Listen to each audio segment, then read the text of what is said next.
This episode of The Pitch is brought to you by Stamps.com. Stamps.com lets you buy and print real U.S. postage for any letter or any package right from your desk. Get started today with a 4-week trial that includes postage and a digital scale. Just go to Stamps.com, click the microphone in the upper right-hand corner, and use the promo code PITCH. That's Stamps.com, promo code PITCH.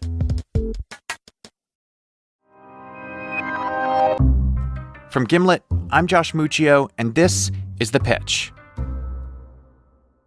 On today's episode, two founders make their pitch for an easier way for women to shop for their most basic commodity. But what happens when the investors you're pitching have already been burned by your competition?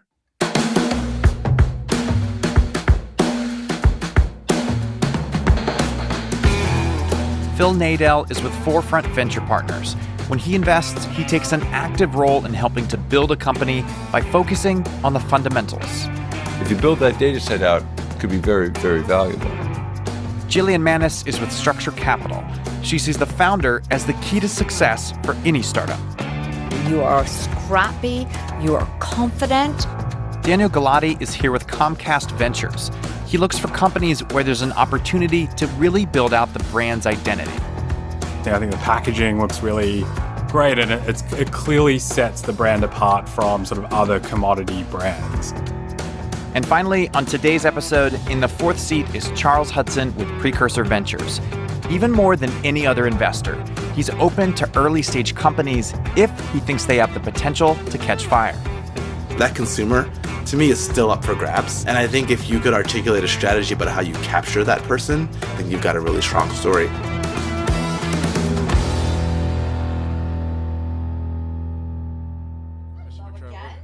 Hello. Hey, I'm Charles. Nice to meet you. How are you? Hey, I'm Jillian. Hi, nice to meet you. Nice to meet you. How are you? Jane, I'm Phil. Nice to meet you. Daniel. Nice to meet you. How are you? Jenna and Jane. Nice to meet you. I'm Phil. Hey, I'm Charles. So it's Jane and Jenna? Yeah. You can switch it up. We'll probably respond to either. We're used to it. I probably You're will. that flexible? You know, right. We gotta get used to it when we have such similar names. Jenna and Jane stand before the investors with the poise and confidence of two founders who are completely in their element. So I'm Jane. And I'm Jenna. We're the founders of Harper Wilde. And we built Harper Wilde to take the BS out of bra shopping, or as we like to call it, raw hopping. And so... So Jenna and Jane both went to Wharton to get their MBA. They didn't go in with dreams of creating their own startup, but there is something about sitting in a classroom learning about the business world. You can't help but see opportunities all around you. And for Jane, the opportunity she saw was herself. I was this woman who loved shopping. I had nice shoes and nice pants, jeans, and purses. And to be totally honest with you, I had a bra that I was wearing that was probably 5 years past its expiration date. And it just hit me, why are all these other companies coming out with an easier way to buy a more fairly priced commodity, yet a woman's most basic commodity is still so hard to buy and so expensive? I think at the time I had an underwire poking me in the side of the bra I was currently wearing. A little TMI perhaps, but really resonated with me and really thought to myself, like, why is it that I'm not replacing my bras?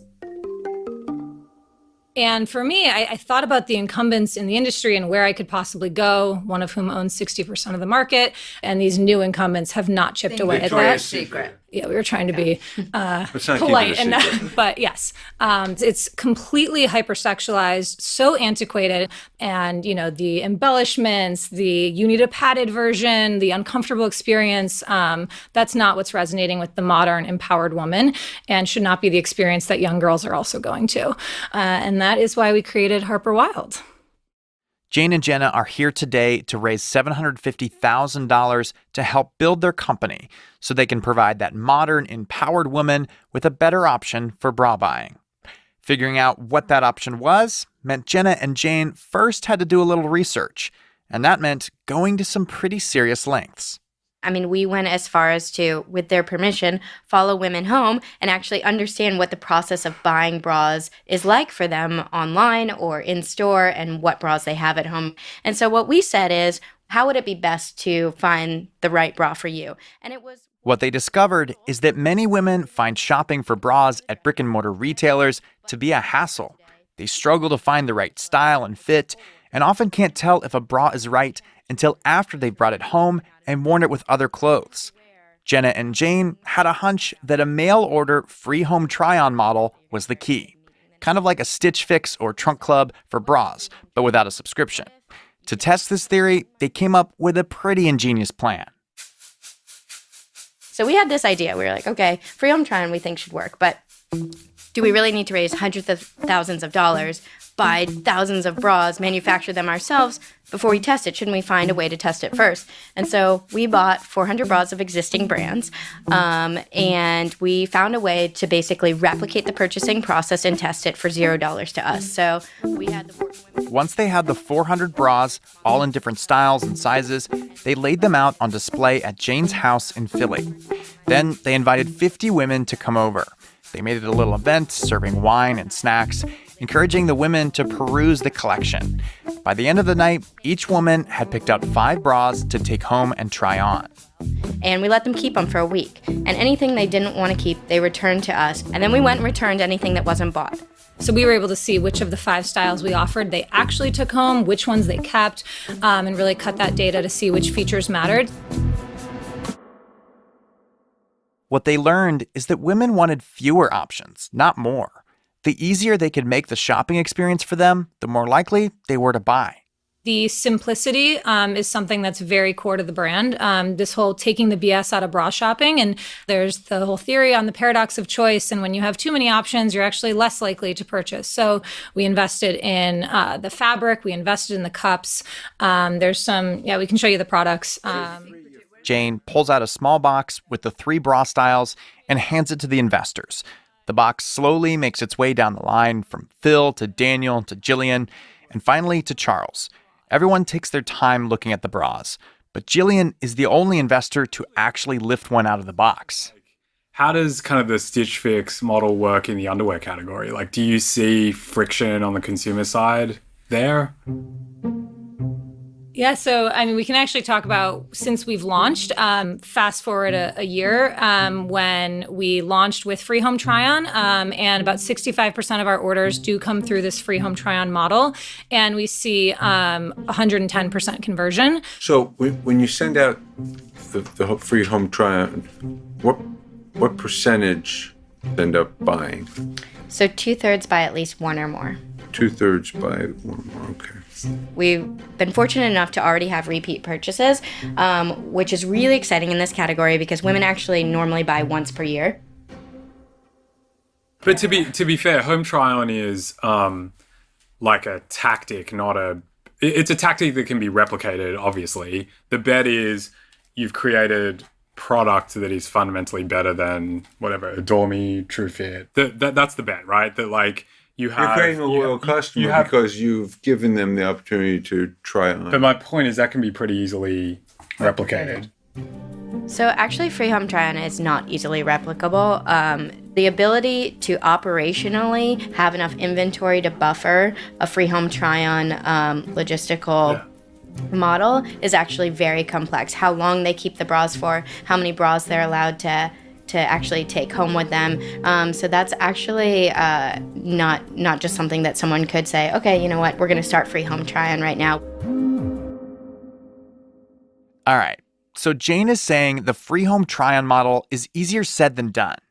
But it's not like other companies like Stitch Fix haven't cracked this code already. Hell, Zappos pioneered free home try-ons 20 years ago and is still going strong. But bras are actually kind of a tricky market. Lately, a handful of companies have tried and failed to find an innovative way to break through. So can I ask a question? What have you learned from past broad companies that have tried to launch in this space? Because I do know of a number of them. You probably know more than I do, Charles, around that. I'd love to hear your thoughts on that. And Phil. And Phil. What Jillian is alluding to is that Charles and Phil both previously invested in a bra startup called True & Co. So I'd love to hear from you, and I'd love to hear from you, because I don't know this space. Neither do I. Okay, at all. And if I told you where I bought my bras, you would die 1,000 deaths. Same here. Yeah. So this is, I realize I'm the woman here, and supposedly I know more about this than everybody else does. But interestingly enough, Charles and Phil will know more about this than I will, which is actually debatable. What happened to True? It went under because, what do you think the reason was? It's really hard to say. Phil? I don't have a good sense. See, that's a problem for me. Like, what went astray? Do you guys know what happened with that company? So they were selling other people's bras, so more of a marketplace for bras. Okay. So the whole idea was I think they started doing their own brand as they well. had some in there, and their whole idea was there's so many options. It's a similar pain point. They were just solving it in a different way. So we agree on that. So what we've seen from a lot of the other companies is, this focus on let's innovate on the bra. Let's make the perfect bra and keeping prices high near $70. I mean, there's thousands of bras out there. The issue is really in the process of buying it. I mean, we would talk to women 6-7-figure salaries who are like, honestly, I just go to, I buy a $10 Maidenform bra online because I just don't even know where else to go. And that's really where we came in with a better experience and a more fairly priced product. The thing I've always been surprised by is that and that I feel weird saying this as a man, when I've talked to my friends about it, they've always, bras something you wear every day, but there's no objective bra. It's it's got to work for you. My sense from talking to my friends, you've got to buy a couple of these. I think there's a loyalty factor here too, because I'll be really honest, I buy my bras at Target, okay? Because they have a huge selection. They have lots of, and they actually are quite comfortable. I've also bought them at Spanx. I've also bought them at Victoria's Secret. I've also bought them. If I tell you how many types of bras I have, because I don't have really a loyalty to a brand, because I don't think there's been one brand that has gotten it right yet for me.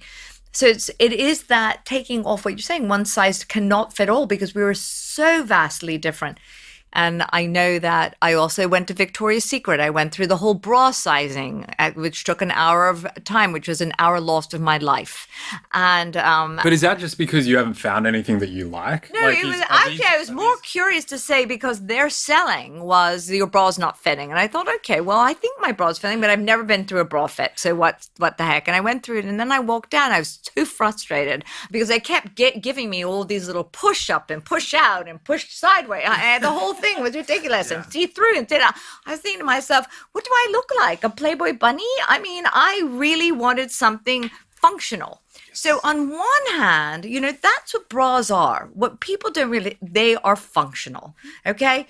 Yeah. I don't like the fact that we're objectified. I don't like what Victoria's Secret. And so for what you're saying all the right things.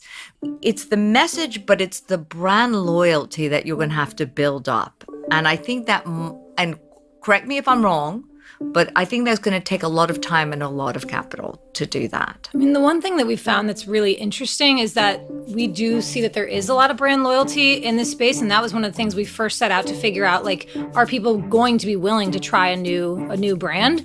And what we hear is that women, when they do find something they like, they want to go back and repurchase. Until they find the next thing. Or what happens is a lot of brands discontinue because they treat this as a fashion product and it's trending. And that's what they treat it in that category. Whereas we see this in a different light as it being a staple, a commodity. It's the basic. We say we're your 90% of the week bra. To become that 90% of the week bra, Jenna and Jane need to earn customers' loyalty, a challenge they think they're up for, because according to them, no one brand is serving people well enough to deserve that loyalty. They're not trying to woo customers away from a brand they love. They're just trying to finally give them a brand they can love. We had such similar conversations to this one where we sat with a woman who had really made it. And I imagine you have the money to buy a nice bra, but you're still buying Target ones. And you have really nice other stuff on, but you have a $20 bra. And that's what we heard anecdotally over and over again. We would sit down with these women who had the luxury of buying whatever they wanted. And we could see that they cared about what they wore, but they bought a $20 bra. But it still works for us. It works, and so you don't need this. So is this enough of a pain point then, do you feel like? It feels like the innovation is So like if you're happy with your Target I products, go right? Target and then I go online and I buy 10 of these. And like for sure, I buy into the fact that you are, for the price, like a better product and like a better buying experience. But is that like the 10x better product that we look for as venture investors? Because to your point, you said it yourself, like they're getting along just fine with the Target product. And so like this seems like it's a little bit better for sure, but it's not, obviously, at least not to me, like 10x better than the Target brand. But it's as much as someone might, have found something else that works for them, whether it's Target somewhere else, like most millennials are moving into cities. How are they going to like get there? Also, they're working 12 to 16-hour days. Neither of us, as we were getting out of the office at 10 or 11 p.m., even if we wanted to go bra shopping, we couldn't. All right. So Harper Wilde may not be a huge improvement over the typical bra you might find at Target, but at least they save you the trip. And they also offer this other thing, a strong, funny brand voice. This actually isn't trivial. Brands like Dollar Shave Club and Casper Mattresses have been able to compete in really crowded markets, in part because of their strong brand voice. It makes people like them, and then those people become customers. And that's one of the things that we've heard time and time again. Our customers are really excited about this, cheeky, sophisticated, respectful, but don't take ourselves too seriously, willing to put bullshit in the packaging, and, find different ways to relate and then build that trust that we can earn, more quickly, because we're really willing to, put ourselves out there and be relatable. But I'm just worried about the loyalty. I'm really worried about what is going to drive this. Yeah, I guess just to echo Jillian's point, I'm, as a non-consumer, like I'm hearing two sides of the story. One side of the story is like, this is a category that has zero loyalty, right? Which is what you're talking about, which is the consumer of the category is just forever going to be a fickle consumer, and their share of wallet will always be fragmented across multiple brands, in which case it's probably not that exciting a category.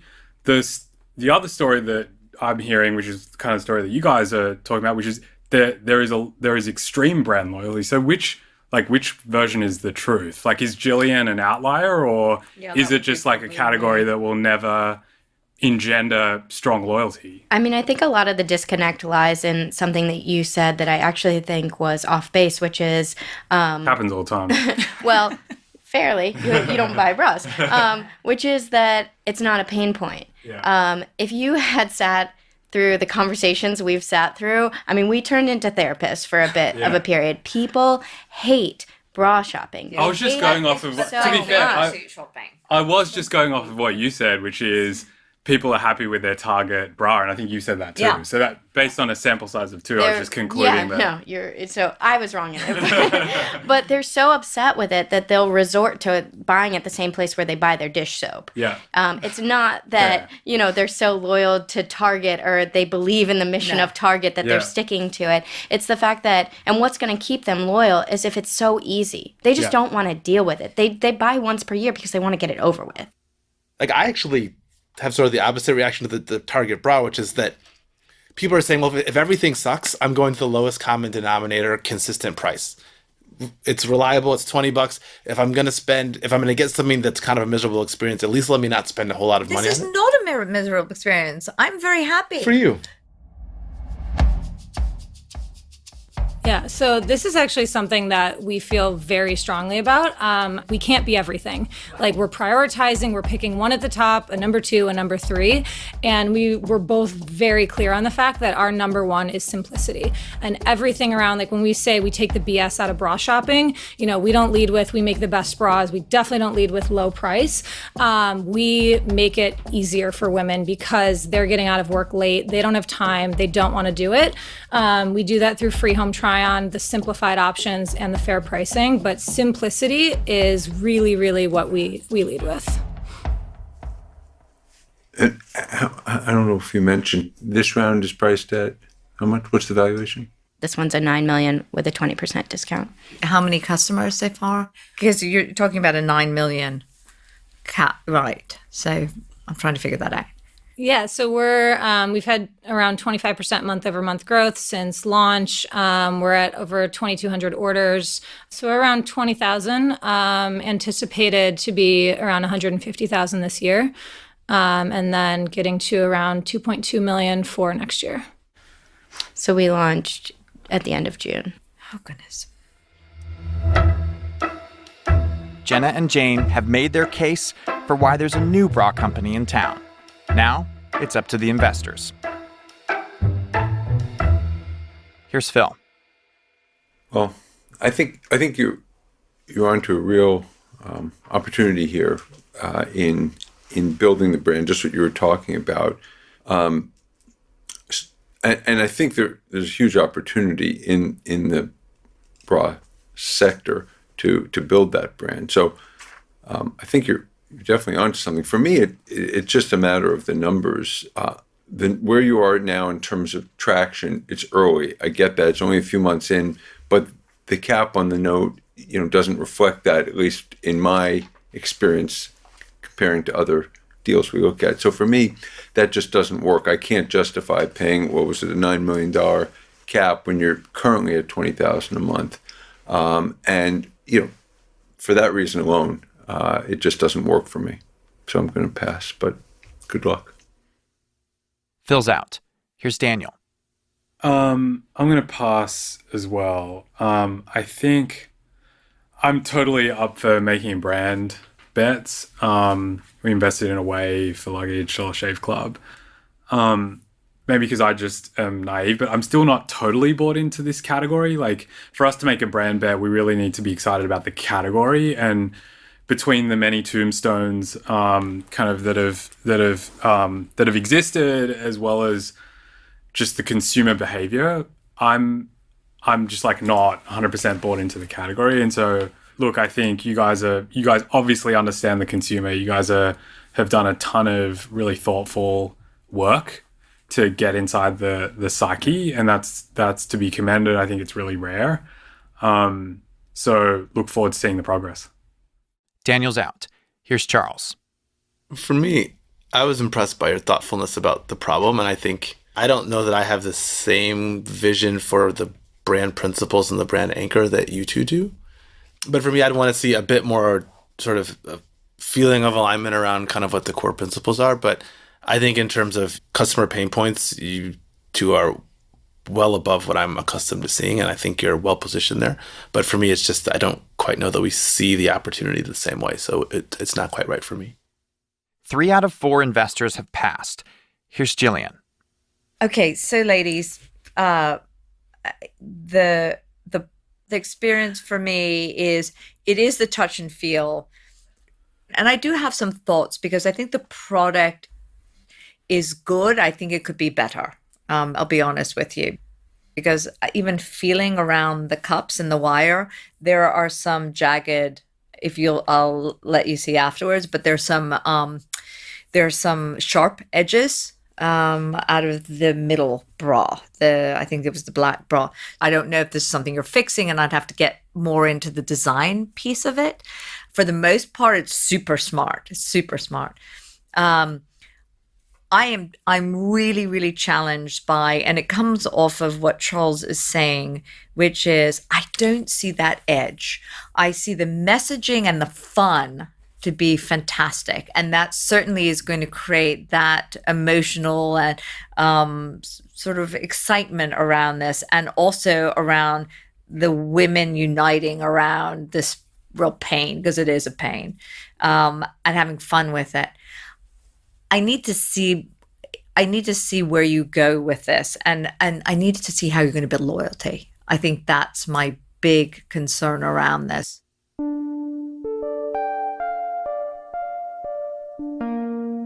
I am so upset with the bra, journey, right? This is not uplifting to me. So let me end on that.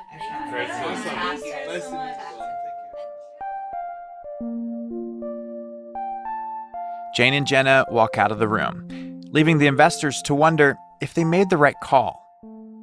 You know what? I think I'm unduly influenced by the ones that have failed. Like, I always find it really hard to bet into a category. And I know this should absolutely not be the case, because our whole job is to find, like, you know, the things that work and not to redline categories. Yes. But I always find it really difficult to bet into something that looks like something that didn't succeed. And that they Right. don't have such a clear differentiator, which is what you Yeah. were saying. There's no real. I tell you, I felt so good about investing in True & Co. when they first came out, because I thought, wow, they get it. You know, they're going to come out with. What happened? But a lot of their pitch, I mean, like, it's funny, like, the True & Co.'s pitch was largely, like, the core of it was, like, one company 5 years ago, like, or 7 years ago when we invested, they're like, one company controls 60% of the market. No one has any other market share. It's time. Like, every company has that same narrative, and none of them can seem to chip through. I just feel like, how do you bet on the seventh player when 6 have gone out of business, essentially? And It's tough. And yet at the same time, like, our whole job is not to redline and throw out the baby with the bathwater. And so, like, you know, you're trying to then unpick, okay, well, then why did these things fail? right. Like, was it the team? Was there timing? Was it, you know, improper execution? Like, and you know, are these guys different? Because they do seem like a really compelling team. They seem to think that they have isolated that pain point differently. You know, they're viewing the buying experience differently, right, and the pain point differently, and that they're solving it. But is that enough? Right. Is that enough? And are they right? I don't know if they're right. Maybe they are. Maybe they're not. Because I think it's the brand resonates or it doesn't, right? Yeah. And I think you don't have to tell this story about, oh, the market needs to mature for this to be, like, the category is already there and they're all big. And so, you know, it isn't that hard to, not to downplay those guys, but, like, you know, I think that is the bar for these companies. Like, to be a true billion-dollar direct-to-consumer brand, like, the brand has to resonate, and brand isn't one of those things you can necessarily iterate on, I don't believe. Like, I think the consumer thinks what they think of you, and I think you can evolve a brand and build on it, but you can't, it's not software where you're iterating on it, you know, constantly. At least that's not my belief. I never thought about that, but that's a really good frame. Yes. And that's a wrap. Except on our show, it's never a wrap.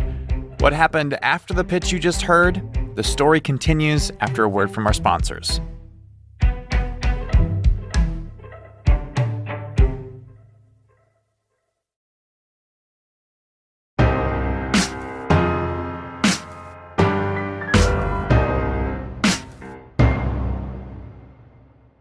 Welcome back. A month and a half has passed since we last heard from Jane and Jenna, so I figured it's time to get an update on how Harper Wilde is doing. Yeah, things have been going really well. We had a really successful month last month with the holidays, and we've been growing the team. So it's been busy, but all good things on our end. Oh, wow. So it sounds like things are growing. Yeah, well, we're really excited to be growing the team.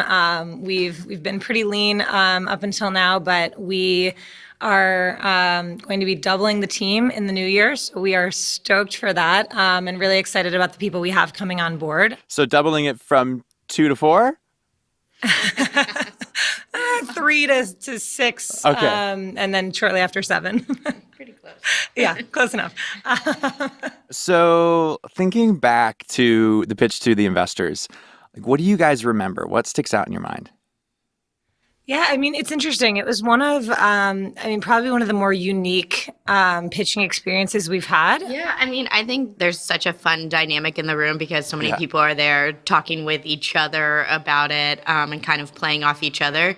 Did you know going into it that Phil and Charles were investors in True & Co.? True & Co. Mm-hmm. Did you know going into it? I think we had a sense for one of them, if I remember. Now I'm having a hard time remembering what we knew before. But I don't think we knew both of them did. Okay. So, like, you weren't planning for, like, how that might affect things?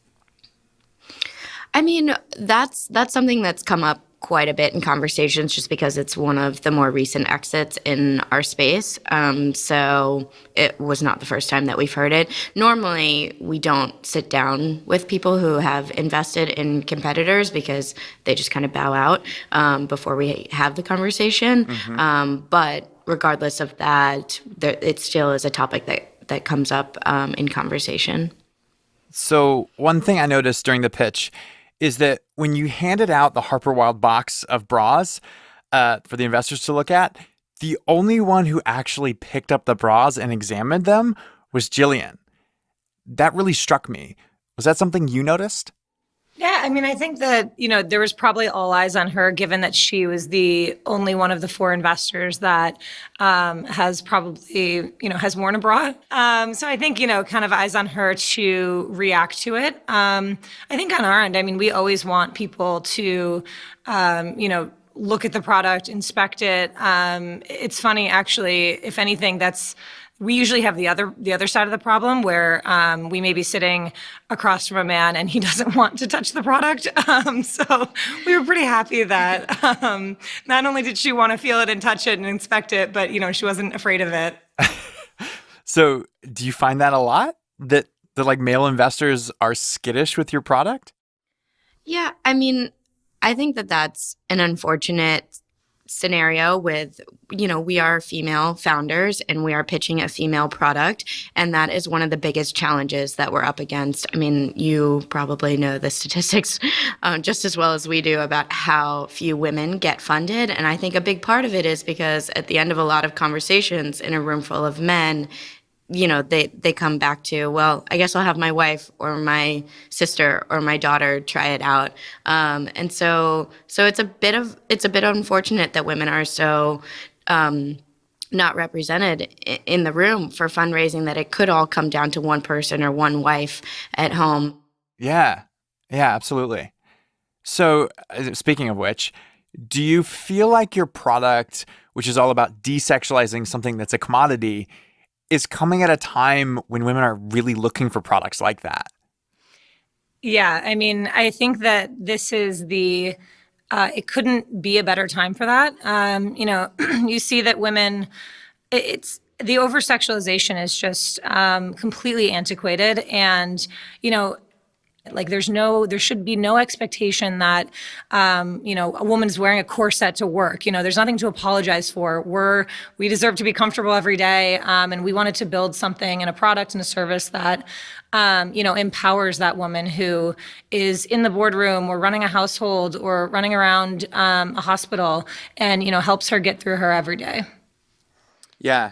It's interesting. I've thought about this a lot just because it's obviously a pervasive problem in tech and in the world, and I think it's one thing to be able to, everybody agrees, this should be better, we should do this better. But yet we keep seeing, a lot of times that people fall into the same patterns.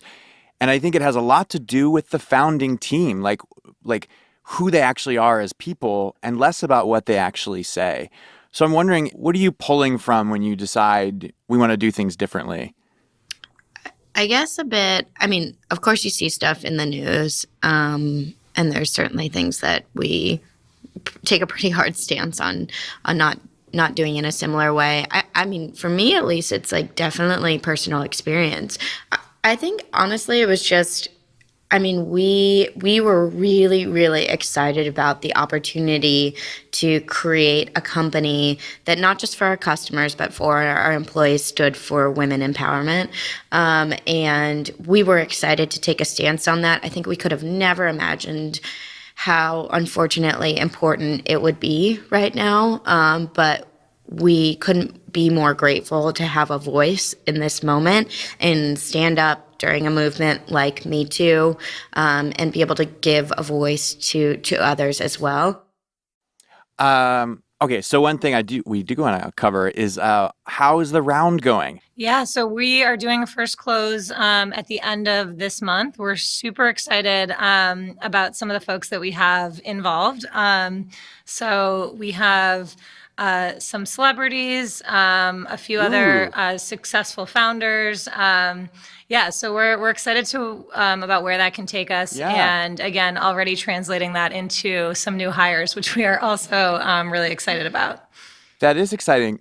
Who's investing? So a lot of them want to remain anonymous. One that we can say and that we're really excited about is an NBA player from the Golden State Warriors, Andre Iguodala and Rudy Klein-Thomas. So we're really excited to have them on board. We're in close contact with Rudy quite a bit, and he's been really supportive of everything that we're working towards, which is great. It's it is a male-dominated fundraising world out there, and it's really inspiring to us when we can find someone like Rudy who just can rally behind us the way that he has.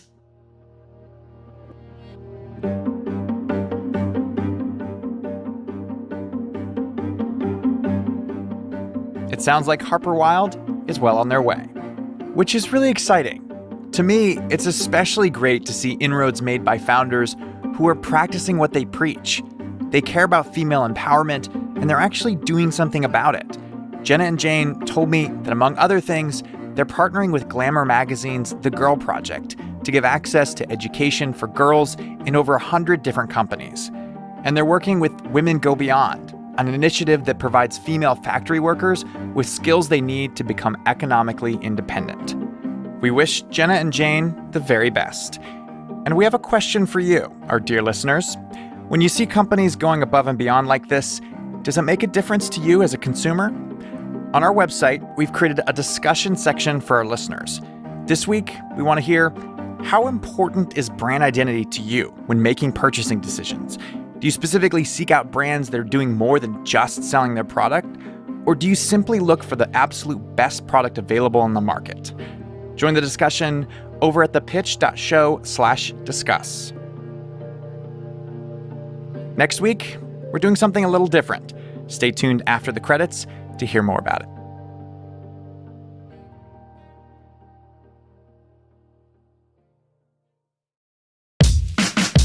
Our show is produced by me, Josh Muccio, Kareem Maddox, and Molly Donahue. We are edited by Devin Taylor. Our theme music is by Breakmaster Cylinder, with original music composed by The Musemaker and Bobby Lord. We were mixed by Enoch Kim, with help from Matt Bowl.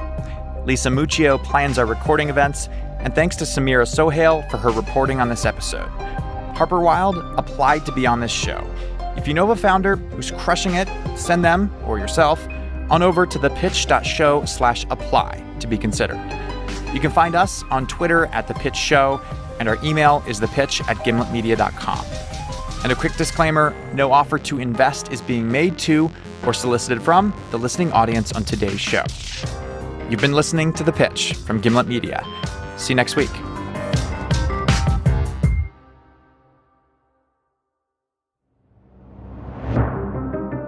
Next week on The Pitch, we asked you, our listeners, for questions, and you delivered. On next week's show, we have answers from us and from our investors about building and pitching your business, getting acquired, and much more.